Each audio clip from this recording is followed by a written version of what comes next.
Ana. Dando continuidade na página 470, a gente teria que fazer esse desenho. Mas eu vi pela apostila da Clara que as retas aqui, né, o desenho já está completo, tá? Então essa seria a parte mais chatinha, seria fazer o desenho. Mas como já está feito, eu peço que vocês respondam as questões A, B e C, tá? Dessa página. E qualquer dúvida vocês me perguntam, tá? Dando continuidade, na página 471, a gente vamos aprender alguns elementos, né? Como pontos, retas e segmentos de reta, tá? Então, os pontos são os elementos básicos da geometria, né? Qualquer figura geométrica é formada por um ponto. E o ponto, ele sempre vem nomeado com letra maiúscula, tá? Pode ser qualquer letra, mas sempre maiúscula. Assim como os vértices de qualquer polígono, sempre nomeado com letra maiúscula, né? Porque o vértice, ele é um ponto. As retas, elas são representadas por uma linha, como mostra a figura. Geralmente usamos letra minúscula para nomeá-la. Aí passem o marca-texto aí, como eu fiz, que uma reta, ela não tem começo nem fim. A reta, ela é infinita, tá? Aí até fala que não é possível desenhar uma linha com essa característica, uma folha de papel, né? Se não tem fim, ela não cabe dentro de uma folha de papel, tá? Também é possível nomear uma reta a partir dos seus pontos, de dois pontos pertencentes a ela. Então, aqui eu tenho a reta, o ponto P e o ponto Q. Aí, percebam que aqui ele tem um tracinho em cima com uma setinha para os dois lados. Porque ele vai além do ponto Q e vai além do ponto P. Tá? Ela é infinita para os dois lados. Se trocar a ordem das letras, também não tem problema, pode ser. Tá? E depois vem o segmento de reta, que é a parte de uma reta limitada por dois de seus pontos. Então, se eu pegar esse trechinho aqui, ó, do P até o Q, isso aqui é um segmento de reta, é só um pedacinho dela, tá? E normalmente é o que a gente vê desenhado na folha de papel, é o segmento. Então, esse trechinho começa no P, termina no Q. Se eu trocar a ordem das letras também não tem problema, tá? Pode ser. Então, aqui, os polígonos, eles são, ó, a gente tem os vértices, que são os pontos, né, sempre nomeado com letra maiúscula. Cada lado do polígono é um segmento de reta, tá? Então, aqui, a gente vê, o segmento, então, esse daqui eu posso nomear como AB ou BA, tanto faz. Só não posso esquecer dos tracinhos aqui em cima, ó, tá?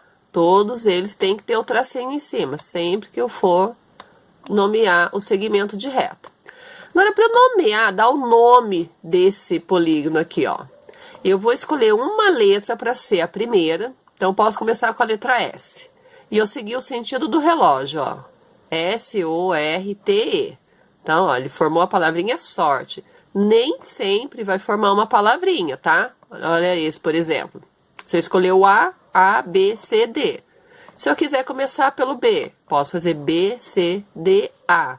Então, eu escolho uma letra para ser a primeira e sigo sentido do relógio, sentido horário, ou sentido anti-horário também pode ser, tá? Se eu quiser começar aqui pelo S, mas seguir esse sentido, ó, S, E, T, R, O, né?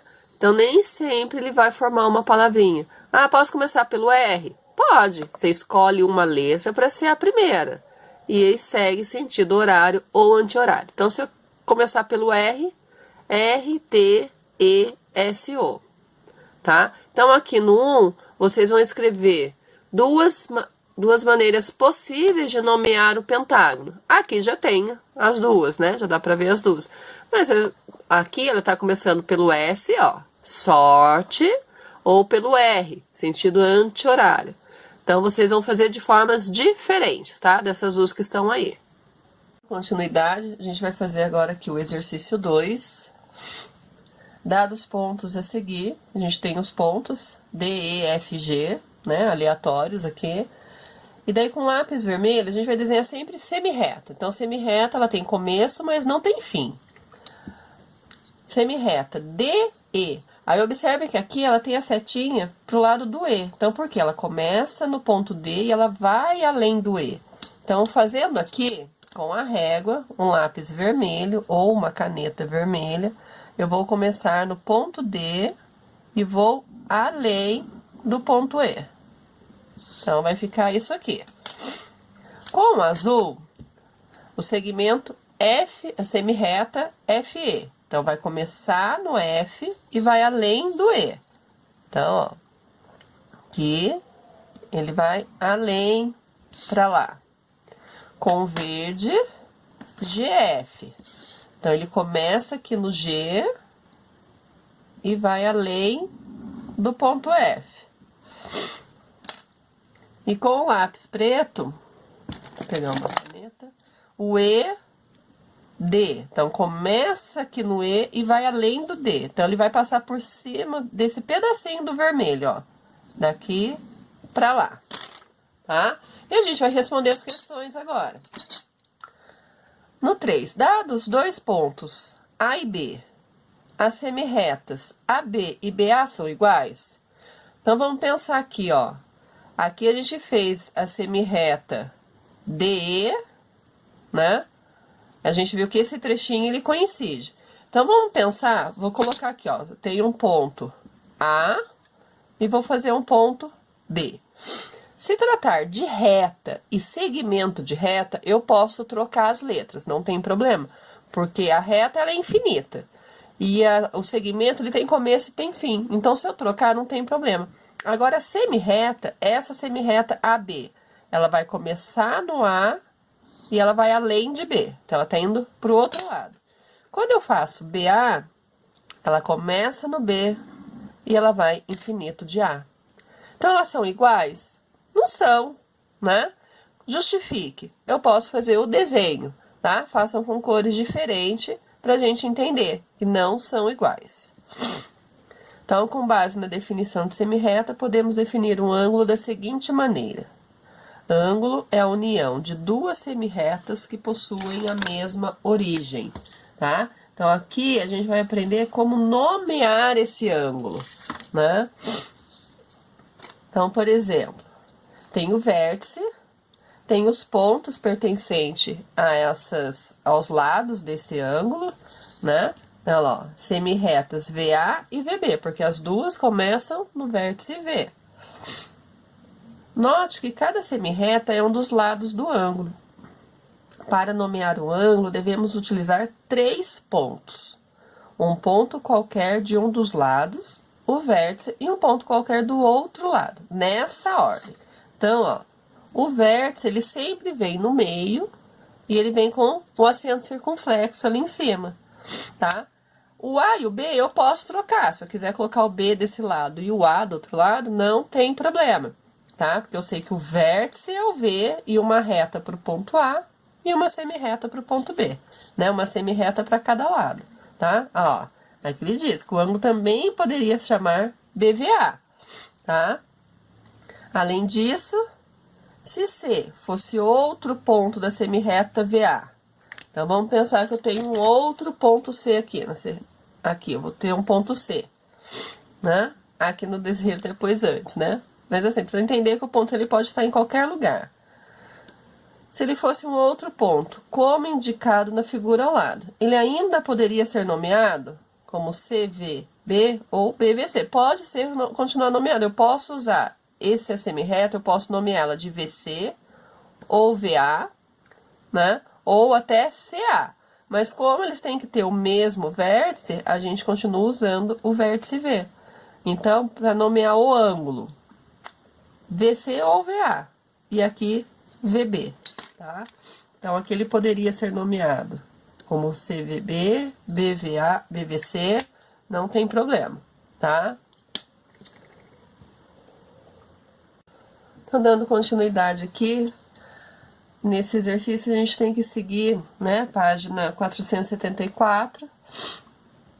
Muitas vezes nomeamos um ângulo escrevendo apenas o seu vértice, com um acento circunflexo, né? Então, ele pode vir sendo só o vértice também. E olha lá, isso só pode ser feito se não estiver desenhado na mesma figura outro ângulo com vértice no ponto V. Porque senão a gente fica confuso, né? Se eu falar aqui, ó, aqui nesse ponto F eu tenho dois ângulos, né? Eu tenho esse ângulo e tenho esse. Se eu falar o ângulo do vértice F, vocês não vão saber se é esse ou se é aquele ali. Então, daí eu tenho que nomear as semi-retas, tá? Olha lá. O ângulo AFB. Vértice F, uma reta pro A e uma reta pro B. Aí eu sei que é essa daqui. CBF, vértice C, uma reta, vértice B, perdão, né? Vértice B, uma reta pro C e uma reta pro F.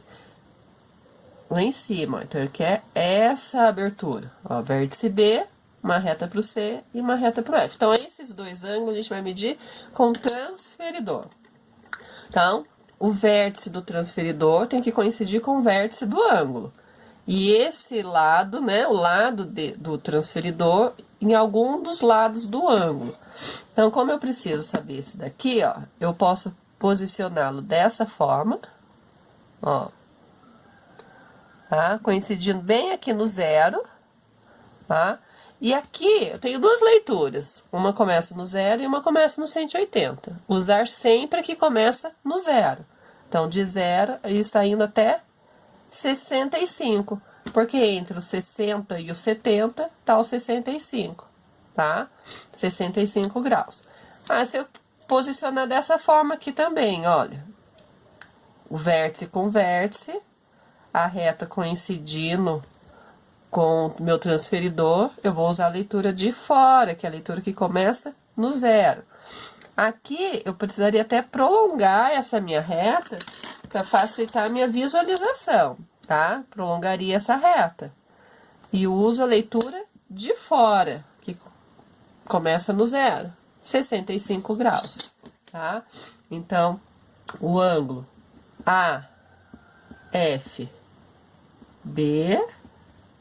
é igual a 65 graus.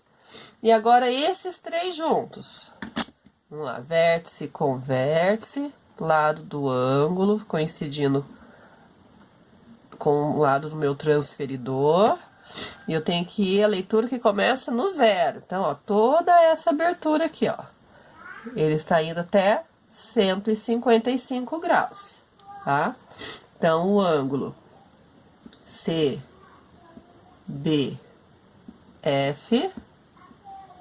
igual 155 graus, certo?